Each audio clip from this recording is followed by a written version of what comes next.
Welcome back to my YouTube channel AgriVision with Dr. Dhiren. আমি আজি এটা বৰ ইম্পৰ্টেণ্ট বিষয়ৰ ওপৰত আলোচনা কৰিব লৈছোঁ সেইটো হৈছে BLB ইন ৰাইচ অৰ্থাৎ ধানৰ BLB ৰোগ।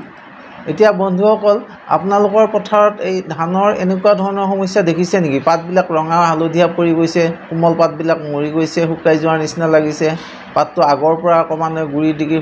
গুৰি ফালে শুকাই আহি আছে, এনেকুৱা সমস্যা দেখিছে নেকি? এয়া চাওক, এই আগবিলাক শুকাই গৈছে, এইবিলাক দাগি পৰি গৈছে। এই ফটোবিলাক আমি ফিল্ডৰ পৰা পাইছোঁ, লোৱাৰ আসামৰ ডিষ্ট্ৰিক্টত এনেকুৱা সমস্যাবিলাক হৈছে। গতিকে নিশ্চয় আপোনাৰ পথাৰখনতো হয়তো আপুনি গম নোপোৱাকৈ এনেকুৱা ধৰণৰ সমস্যা হৈ আছে। যদি এনেকুৱা হৈছে আপুনি ভালকৈ চালে দেখিব, এই ছাইডৰ পাতবিলাক এনেকুৱা ছাইডৰ ফালৰ পৰা শুকাই যোৱাৰ নিচিনা লগা হৈছে আৰু একোটা পাত এনেকুৱা শুকাই খেৰ কালাৰ হৈ গৈছে। এয়া খেৰ কালাৰ হৈ গোটেই শুকাই গৈছে, পানী নিচিনা কিছুমান শুকাই যোৱা পানীৰ নিচিনা দেখিছে আপুনি। আৰু দূৰৰ পৰা যদি পথাৰখন চাই একেবাৰে হালধীয়া পৰি গৈছে, মৰি যোৱাৰ নিচিনা লগা হৈছে। যদি এনেকুৱা সমস্যা আপুনি দেখিছে, আপোনাৰ পথাৰখনত কি সমস্যা হৈছে সেইটো বুজিবৰ কাৰণে আমাৰ এই ভিডিঅ'টো শেষলৈকে চাই থাকক আৰু ইয়াৰ প্ৰতিকাৰ কেনেকৈ পাব এই ভিডিঅ'টো শেষলৈকে চালে আপোনালোকে গম পাব।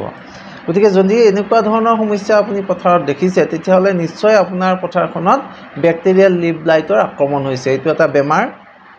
বেক্টেৰিয়াই সংক্ৰমণ কৰা বেমাৰ। এই বেক্টেৰিয়াটোৰ চাইণ্টিফিক নেম হ'ল জেন্থোমনাছ অৰাইজি, PV অৰাইজি। এইটো এটা গ্ৰাম নিগেটিভ বেক্টেৰিয়া বুলি কয়। ই ৰ'ড চেপেট, এই তলত ফটোবিলাক আপোনালোকে নিশ্চয় দেখিছে, এটা লাঠিৰ নিচিনা ৰ'ড চেপেট। এইবিলাক মতাইল ঘূৰি ফুৰিব পাৰে আৰু ইয়াৰ ফ্লেজেলা আছে, অৰ্থাৎ চুলিৰ নিচিনা কিছুমান ফ্লেজেলা আছে। এনেকৈ পানীত তেওঁলোকে সেই ফ্লেজেলাৰ দ্বাৰা সাঁতুৰি ফুৰিব পাৰে আৰু সাঁতুৰি এঠাইৰ পৰা আন ঠাইলৈ ইহঁতে মুভ কৰিব পাৰে। আৰু এইবিলাক আমাৰ সাধাৰণতে ক্ৰপ ৰেচিডিউত সোমাই থাকে, উইডছত থাকে আৰু ইনফেক্টেড চিডত তেওঁলোকে এই বেক্টেৰিয়াবোৰ সোমাই থাকে। তাৰপিছত যেতিয়া আমি খেতি কৰোঁ সেই চিডেৰে, তাৰপিছত আমাৰ ক্ৰপটোত তেওঁলোক এই বেক্টেৰিয়াবোৰে আক্ৰমণ কৰি BLB বেমাৰ কৰে। গতিকে ডিজিজ চাইকেল বুলি ক'লে আমি কেনেকৈ থাকে আমি চাই লওঁ। যে প্ৰাইমাৰী চ'ৰ্চটো হ'ল এইমাত্ৰ আমি আলোচনা কৰিলোঁ যে ইনফেক্টেড চিড, ষ্টাবল এণ্ড উইডছ এইবিলাকত থাকে, ঘাঁহ বনত থাকে, পচা বস্তু জাবৰ জোঁথৰ এইবিলাকত সোমাই থাকে আৰু চিডতে সোমাই থাকে। আৰু কেনেকৈ স্প্ৰেড হয়? এইবিলাক স্প্ৰেড হয় থ্ৰু ইৰিগেশ্যনৰ ৱাটাৰৰ দ্বাৰা স্প্ৰেড হয়, বতাহত স্প্ৰেড হয়, বৰষুণৰ টোপালবিলাকৰ লগত স্প্ৰেড হয়, স্প্লাছেছ, আৰু ইনচেক্টবিলাকেও তেওঁলোকক স্প্ৰেড কৰে। গতিকে এই বেক্টেৰিয়াটো এইকেইটা মুডত এটা জেগাৰ পৰা আন এটা জেগালৈকে স্প্ৰেড হৈ যায়, এখন পথাৰৰ পৰা আন এখন পথাৰলৈকে স্প্ৰেড হৈ যায়। আৰু ছেকেণ্ডাৰী ইনফেকশ্যন কেনেকৈ হয়? আউন্স এণ্ড হাইড্ৰাথ্ৰোট। যদি গছজোপাত আমাৰ কিবাহে ইনজুৰি কৰিলে, আউন্স কৰিলে, ইনচেক্টে কামুৰি আউন্স কৰিলে, বা ইয়াৰ হাইড্ৰাথ্ৰোট বুলি এটা ফুটা থাকে পাতৰ ছাইডবিলাকত, সেই পাতৰ ছাইডেদি পানীটো এক্সেছ পানীটো ট্ৰেন্সপিৰেশ্যন হৈ ওলাই আহে, সেই হাইড্ৰাথ্ৰোটৰ মাজেদিও বেক্টেৰিয়াবিলাক গছজোপাত সোমাই গৈ আক্ৰমণ কৰিব পাৰে। গতিকে ইয়াৰ এই বেমাৰটো হ'বৰ কাৰণে কি ফেভাৰেবল কণ্ডিশ্যন লাগে? কেনেকুৱা কণ্ডিশ্যনত এই বেমাৰটো হ'ব বুলি আমি আশা কৰিব পাৰোঁ? আমি ফেভাৰেবল কণ্ডিশ্যনকেইটা ভালকৈ চাই লওঁ আহক। প্ৰথম কথা হ'ল হাই হিউমিডিটি। যদি জেগাটোত হাই হিউমিডিটি আছে তেতিয়াহ'লে 1 নম্বৰ ফেভাৰেবল কণ্ডিশ্যন। মইশ্চাৰ যদি বেছি থাকে তেতিয়াহ'লে ফেভাৰেবল। এইটো আমাৰ অসমত একেবাৰে ফেভাৰেবল কণ্ডিশ্যন, হাই হিউমিডিটি থাকে। 2 নম্বৰ ফ্ৰিকুৱেণ্ট ৰেইনছ। এইবাৰ আমাৰ শেহতীয়াভাৱে অসমত ফ্ৰিকুৱেণ্টলি ৰেইন হৈ আছে, গতিকে এইটো এটা ফেভাৰেবল কণ্ডিশ্যন হৈ গৈছে। গাষ্টি উইণ্ডছ, গতিকে বৰ জোৰে বতাহ যদি বলি আছে তেতিয়াও এইটো এটা ফেভাৰেবল কণ্ডিশ্যন, এই বতাহো বলিছে। হেইল ষ্টৰ্ম, আৰু যদি ক'ৰবাত শিল বৰষুণ, ধুমুহা বৰষুণ হৈছে তেতিয়া এইটো এটা বৰ ফেভাৰেবল, কাৰণ হেইল ষ্টৰ্ম হ'লে গছৰ পাতবিলাক ইনজুৰি হয় আৰু ইনজুৰি হ'লে সেইফালেদি বেক্টেৰিয়াই এণ্ট্ৰি কৰিবলৈ সুবিধা পায়। আৰু টেম্পাৰেচাৰটো সাধাৰণতে 25 to 34 ডিগ্ৰী চেণ্টিগ্ৰেডত টেম্পাৰেচাৰ থাকিলে ই বৰ সোনকালে গ্ৰ' কৰিব পাৰে, সোনকালে ইনভেড কৰিব পাৰে গছজোপাত। আৰু এইটো আমাৰ সাধাৰণতে 25 to 34 ডিগ্ৰী চেণ্টিগ্ৰেড অসমত চলি আছে।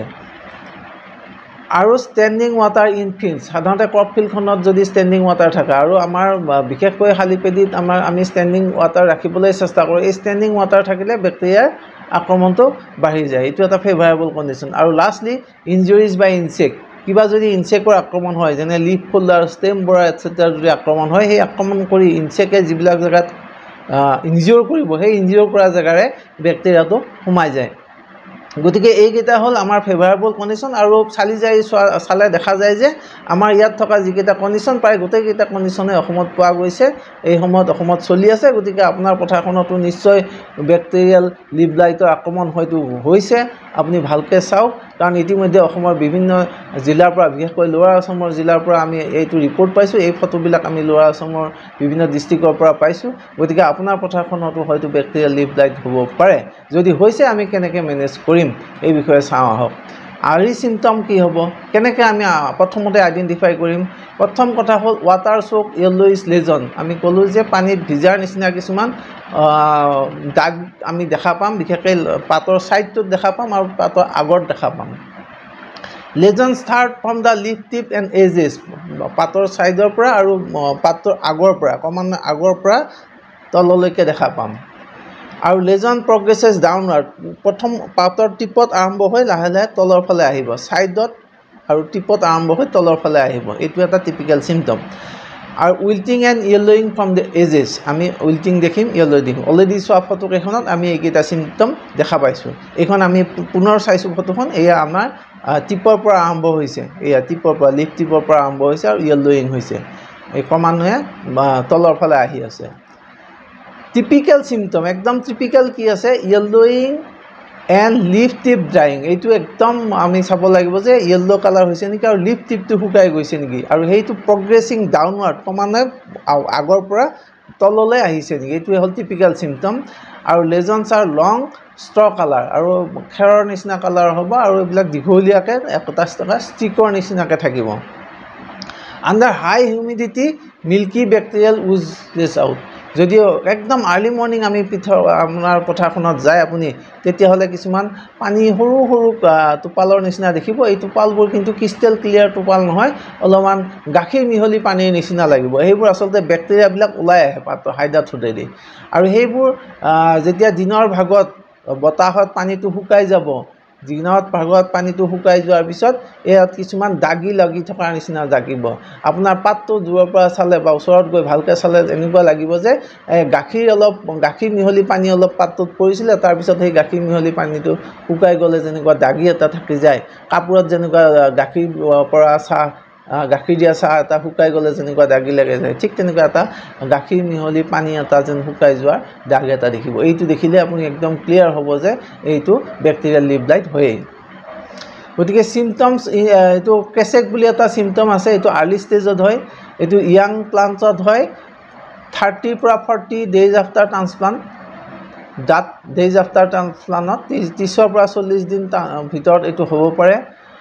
Sudden wilting and yellowing of leaves হয় পটককৈ য়েল্লোয়িং অফ লিভছবিলাক হৈ যায় আৰু প্লাণ্টছ ডাই ইন পেটছেছ একোটা জেগাত প্লাণ্টবিলাক মৰি যাব ধৰে ৰিজেম্বলিং ড্ৰাউট ইনজুৰি আপুনি যদি ভালকৈ নাচায় বা নাজানে কিছুমান মানুহে ভাবিব যে এইটো খৰাঙৰ কাৰণে শুকাই গৈছে নেকি আৰু এইখিনিতে বহু খেতিয়কে আমাৰ কিছুমান ভুল কৰা দেখা যায় যে এইটো নাইট্ৰজেনৰ অভাৱ হ'ল নেকি বুলি ভাবি মানুহে ইউৰিয়া সাৰ টপ ড্ৰেছ কৰি দিয়ে আৰু যেতিয়া ইউৰিয়া সাৰ টপ ড্ৰেছ কৰি দিব তেতিয়া একদম BLB বাঢ়ি যাব লগে লগে বাঢ়ি যাব গতিকে আমি সাৱধান হ'ব লাগে এডভান্স ষ্টেজত কি হ'ব যে entire leaves turn straw colour and dry গতিকে শুকাই যাব গোটেই লিভটো এইটো হ'ল কেচেক চিমটম আপুনি দূৰৰ পৰা পথাৰখন দেখিলে এনেকৈ শুকাই যোৱাৰ নিচিনা লাগিব বহুতে ভাবিব পাৰে এইটো পানী নোহোৱাৰ কাৰণে শুকাইছে নেকি কিছুমানে ভাবিব এইটো নাইট্ৰজেনৰ অভাৱ হৈছে গতিকে ইউৰিয়া টপ ড্ৰেছ কৰি দিওঁ যদি ইউৰিয়া টপ ড্ৰেছ কৰি দিয়ে গছটো ঢিলা হৈ যাব লগে লগে বেক্টেৰিয়া আক্ৰমণ বাঢ়ি যাব গতিকে নজনাকৈ কেতিয়াও আমি কোনো বস্তু ইউজ কৰিব নালাগে ইউৰিয়া টপ ড্ৰেছ কৰিব নালাগে গতিকে ডায়েগনষ্টিক ফিচাৰ ফাইনেলি আকৌ এবাৰ মই কৈছোঁ যে ডায়েগনাইজ কেনেকৈ কৰিম এইটো হ'ব যে water soak yellow lesions starting from the tip and leaf margin and progressing downward এইটোৱেই চাব লাগিব এইটো প্ৰগ্ৰেছ কৰে ডাউনৱাৰ্ড সেইটো একদম লক্ষ্য কৰিব লাগিব গুৰিত হৈ আগৰ ফালে নাযায় আগত হৈ গুৰিৰ ফালে আহিব এইটোৱে আৰু বেক্টেৰিয়েল উজ দেখা পাম আমি হিউমিড কণ্ডিশ্যনত এইটো ক'লোঁ এইখন ফটোৰ পৰা আমি একদম ক্লিয়াৰ একদম এইখন ফটোত আপুনি চালে দেখিব যে এইটো আৰ্লি মৰ্ণিঙত এই পানীৰ ড্ৰপবিলাক হাইড্ৰাথ্ৰুৰেদি ওলাই আহিছে এই পানীৰ ড্ৰপবিলাক ক্ৰিষ্টেল ক্লিয়াৰ নহয় এইটো যেন গাখীৰ মিহলি পানীৰ ড্ৰপ অৰ্থাৎ বেক্টেৰিয়াবিলাক এই পানীৰ ড্ৰপৰ মাজত মিহলি হৈ আছে এইটো উজিং হৈছে আৰু এই পানীৰ ড্ৰপটো যেতিয়া পিছৰ ভাগত দুপৰীয়াৰ ফাললৈ পানীটো শুকাই যাব ৰ'দত তেতিয়া শুকাই যোৱাৰ পিছত এই পাতটোত এনেকুৱা দাগি থাকি যাব অকণমান চিলভাৰী কালাৰ অকণমান আগতে মই ক'লোঁ আৰু এই দাগিবিলাক ক্ৰমান্বয়ে লাহে লাহে পাতৰ ছাইডৰ পৰা শুকাই আহিব এয়া লিপ টিপৰ পৰা আৰম্ভ হৈছে প্ৰগ্ৰেছিং ডাউনৱাৰ্ড আৰু পাতটো লাহে লাহে আগৰ ফটোত দেখুৱাৰ নিচিনাকৈ মৰি যোৱাৰ এটা উপক্ৰম হ'ব আৰু ফাইনেলি যেতিয়া আমি এই ষ্টেজটো গৈ গৈ গৈ হাৰ্ভেষ্টিং ষ্টেজলৈকে থাকিব হাৰ্ভেষ্টিং ষ্টেজত এনেকুৱা দেখিব আপোনালোকে পেচত এইবিলাক ক'লা পৰি গৈছে আৰু ইয়াৰ আমাৰ ইলটো যথেষ্ট কমি গৈছে গতিকে এতিয়া আমি আহোঁ আটাইতকৈ ইম্পৰ্টেণ্ট কথা যে মেনেজ কেনেকৈ কৰিম আমি বেমাৰটো চিনি পালোঁ এতিয়া কেনেকৈ কণ্ট্ৰল কৰিম এক নম্বৰ হ'ল কালচাৰেল কণ্ট্ৰল কালচাৰেলি কি কৰিব লাগিব আমি use resistant or tolerant varieties for example Ranjit and স্বৰ্ণচাপ 1 ৰঞ্জিত আৰু স্বৰ্ণচাপ 1 আমাৰ কম্পাৰেটিভলি BLBৰ কাৰণে ৰেজিষ্টেণ্ট হয় গতিকে যি জেগাত BLB বেমাৰ আগতে হৈছে যোৱা বছৰ হৈছে আগৰ বছৰ হৈছে সেই তেনেকুৱা জেগাত আমি সদায় ৰঞ্জিত স্বৰ্ণচাপ ইত্যাদি ৰেজিষ্টেণ্ট ভেৰাইটিবিলাক কৰিব লাগে আৰু আমি সদায় চাৰ্টিফাইড সিড ইউজ কৰিব লাগে ভাল সোৰ্সৰ পৰা চাৰ্টিফাইড সিড ইউজ কৰিলে সিডত এই ব্যাক্টেৰিয়াটো আহাৰ চান্স কম থাকে আৰু সিডবিলাক আমি ট্ৰিটমেণ্ট কৰিব লাগে সিড মানে কঠিয়াতলি থিছাৰ আগতে ট্ৰিটমেণ্ট কৰিব লাগে এটা ট্ৰিটমেণ্টৰ উপায় হ'ল যে হট ৱাটাৰ ট্ৰিটমেণ্ট হট মানে means warm water actually 54 degree centigrade অৰ্থাৎ পানীখিনি আমি যিটো কুহুমীয়া গৰম পানী বুলি কওঁ হাতেৰে চুব পাৰি এই কুহুমীয়া গৰম পানীত 10 মিনিট সময় তিয়াই ৰাখি তাৰপিছত সিডটো ভালকৈ তিয়াই তাৰপিছত গজোৱাৰ ব্যৱস্থা কৰিব লাগে এইটো হ'ল হট ৱাটাৰ ট্ৰিটমেণ্ট বুলি কয় তাৰপিছত সিডখিনি আমি ব্যাক্টেৰিচাইড আৰু ফাংগিচাইডেদি ট্ৰিটমেণ্ট কৰিব লাগে কি ব্যাক্টেৰিচাইড আৰু কি ফাংগিচাইড দিব পাৰিম আমি পিছৰ স্লাইডত আপোনালোকক দেখুৱাই আছোঁ আৰু এভয়েড ডেন্স প্লান্টিং সদায় ডেন্স লিপ প্লান্ট কৰিব নালাগে আমি তনুকৈ প্লান্ট কৰিব লাগে আৰু এক্সেছিভ নাইট্ৰজেন আমি ইউজ কৰিব নালাগে এভয়েড এক্সেছিভ নাইট্ৰজেন ইউজ কৰিলে ইট উইল ইনভাইট মোৰ পেষ্ট এণ্ড ডিজিজেছ চ' আমাৰ বহুত সময়ত কৃষকসকলৰ এটা টেণ্ডেঞ্চি আছে যে বেছি নাইট্ৰজেন দিলে আমি বেছি ফচল পাম তেনেকুৱা কথা নহয় আপুনি যদি দৰকাৰতকৈ বেছি নাইট্ৰজেন দিয়ে এক্সেছিভ নাইট্ৰজেন দিয়ে তেতিয়াহ'লে হিতে বিপৰীত হৈ আপোনাৰ বেমাৰ আজাৰ পোক পৰুৱাৰ উপদ্ৰৱ বাঢ়িহে যায় আৰু আমি পচিবল হ'লে ক্ৰপ ৰোটেশ্যন কৰিব লাগে আমাৰ পথাৰবোৰত ক্ৰপ ৰোটেশ্যন কৰাৰ ক্ষেত্ৰত আমাৰ এটা প্ৰব্লেম আছে যে যিখিনি পথাৰত আমি ধান ৰোওঁ তাতে প্ৰতি বছৰে ধানেই কৰোঁ কিন্তু গোটেই ধানৰ বদলি বেলেগ খেতি কৰিব নোৱাৰিলেও আমি বেলেগ ভেৰাইটি কৰিব লাগে যাতে ৰোটেট হৈ থাকে একেটা ভেৰাইটি কৰিলে তাত বেমাৰটো বেছি হ'ব পাৰে গতিকে বেলেগ ক্ৰপ বেলেগ কৰিব নোৱাৰিলেও এটলিষ্ট আমি ধানৰ ভেৰাইটিবিলাক ৰোটেট কৰিব লাগে আৰু এইখিনি কৰাৰ পিছত যদি আমাৰ পচিবল নহয় ডেফিনেটলি আমি কেমিকেল কণ্ট্ৰললৈ যাবই লাগিব আমি আগৰ ভিডিঅ'বিলাকতো কৈছোঁ যে কেমিকেল কণ্ট্ৰল আমাৰ লাষ্ট ৰিচৰ্ট গতিকে লাষ্ট ৰিচৰ্ট হিচাপে কেমিকেল কণ্ট্ৰল যাবই লাগিব আমি government of India approve CIBRC approve chemical কি আছে চাই লওঁ এইটো আমি দিব পাৰিম যে কপাৰ অক্সিক্লৰাইড 2.5 গ্ৰাম প্ৰতি লিটাৰ পানীত ব্যৱহাৰ কৰি আমি এইটো স্প্ৰে কৰিব পাৰিম নতুবা আমি ষ্ট্ৰেপ্ট'চাইক্লিন এইটো এণ্টিবায়'টিক ষ্ট্ৰেপ্ট'চাইক্লিন @ 0.1 গ্ৰাম পাৰ লিটাৰ ৱাটাৰ প্লাছ কপাৰ অক্সিক্লৰাইড 2.5 গ্ৰাম পাৰ লিটাৰ ৱাটাৰ মিক্স কৰি স্প্ৰে কৰিব পাৰিম এই দুটা একেলগে স্প্ৰে কৰিলে এইটো বেছি ফলপ্ৰসূ হ'ব স্প্ৰে কৰিব লাগিব 2 to 3 times at the interval of 10 to 12 days আমি যদি এবাৰ স্প্ৰে কৰোঁতে যদি কণ্ট্ৰল হৈ যায় হৈ গ'ল নালাগে যদি কণ্ট্ৰল হোৱা নাই তেতিয়াহ'লে 2-3 বাৰ হয়তো স্প্ৰে কৰিব লাগিব পাৰে আৰু 10 দিন 12 দিনৰ ইণ্টাৰভেলত আমি স্প্ৰে কৰিব লাগিব আৰু ফাৰ্ষ্ট স্প্ৰে আমি সদায় কৰিব লাগিব at the disease appearance and repeat কৰিব লাগিব ইফ দ্য ডিজিজ পাৰচিষ্ট আৰু সদায় ইণ্টিগ্ৰেটেড এপ্ৰ'চটো আমি ভাল বুলি কওঁ সদায় ইণ্টিগ্ৰেটেড এপ্ৰ'চ ল'ব লাগে ইণ্টিগ্ৰেটেড এপ্ৰ'চ মানে হ'ল যে কি সুসংহত শস্য ৰক্ষা ব্যৱস্থাপনা সুসংহতত আমি গোটেইখিনি একেলগ কৰিম প্ৰথম কথা হ'ল ৰেজিষ্টেণ্ট ভেৰাইটি ল'ম অলৰেডি আলোচনা কৰিলোঁ কালচাৰেল প্ৰেক্টিছ কেইটা কৰিম আমি আলোচনা কৰিলোঁ চিড ট্ৰিটমেণ্ট কৰিম আৰু আক্ৰান্ত পথাৰখনত কেঁচা গোবৰ আমি ছটিয়াই দিব পাৰে আক্ৰান্ত পথাৰখনত কেঁচা গোবৰ 1 কিলো 10 পৰা 15 লিটাৰ পানীত মিলাই লৈ এইটো গুলি পেলাই ছটিয়াই দিব লাগে এই ছটিয়াই দিলে আমি এই BLBৰ আক্ৰমণৰ পৰা ৰক্ষা পাব পাৰোঁ ইয়াৰ মেইন কাৰণটো হ'ল যে কি কেঁচা গোবৰত বেক্টেৰিয়া ফেজ কিছুমান থাকে অৰ্থাৎ এণ্টিবেক্টেৰিয়েল প্ৰপাৰ্টি থাকে এই বেক্টেৰিয়াবিলাক কেঁচা গোবৰৰ পৰা গৈ আমাৰ যিটো আমাৰ ধানত থকা BLB বেক্টেৰিয়াটোক মাৰি দিব পাৰে আৰু এইকাৰণে বোধ কৰোঁ আমাৰ অসমীয়া সমাজত যিটো গোবৰেৰে ঘৰ মোচা পৰিষ্কাৰ পৰিচ্ছন্ন কৰা কথাটো আমাৰ চলি আছে এতিয়াও আৰু timely chemical spray at the first symptom প্ৰথম চিমটম দেখাৰ লগে লগে টাইমত কেমিকেলটো স্প্ৰে কৰিলে আমাৰ বেক্টেৰিয়েল লিভ লাইট কণ্ট্ৰল হ'ব আৰু ফিল্ড চেনিটেশ্যনটো বৰ ইম্পৰ্টেণ্ট ফিল্ডখন চাফ চিকুণকৈ জাবৰ জোঁথৰ নোহোৱাকৈ উইড চুইডৰ পৰা নিৰাই ধুনীয়াকৈ ৰাখিব লাগে যিহেতু জাবৰ জোঁথৰতে এইবিলাকে হাইবাৰনেট কৰে কণ্টিনিউ কৰি থাকিব পাৰে নেক্সট বছৰ আকৌ জাবৰ জোঁথৰৰ পৰা আহে গতিকে ফাইনেলি আমি কি কনক্লুজন ল'ব পাৰোঁ কনক্লুজন হ'ল নাম্বাৰ 1 যে BLB can cause up to 60% yield loss আমি দেখিলোঁ ফটোত কিমান ইল্ড লছ হ'ব পাৰে আপুনি যদি ফিল্ডখনৰ যত্ন নলয় তেতিয়াহ'লে BLBৰ কাৰণে আপোনাৰ পথাৰত 60% ইল্ড লছ হ'ব প্ৰডাকশ্যন কমি যাব পাৰে আৰু BLB মেনেজ কৰিবৰ কাৰণে এডপ্ট IPM মেথড অৰ্থাৎ resistant variety seed treatment timely spray of chemicals এইটোৱে গোটেইকেইটা একেলগে কৰিলে তেতিয়া আমাৰ ইফেক্টিভলি কণ্ট্ৰল কৰিবলৈ সহজ হ'ব গতিকে বন্ধুসকল এই ধৰণৰ টিপছ পাই থাকিবলৈ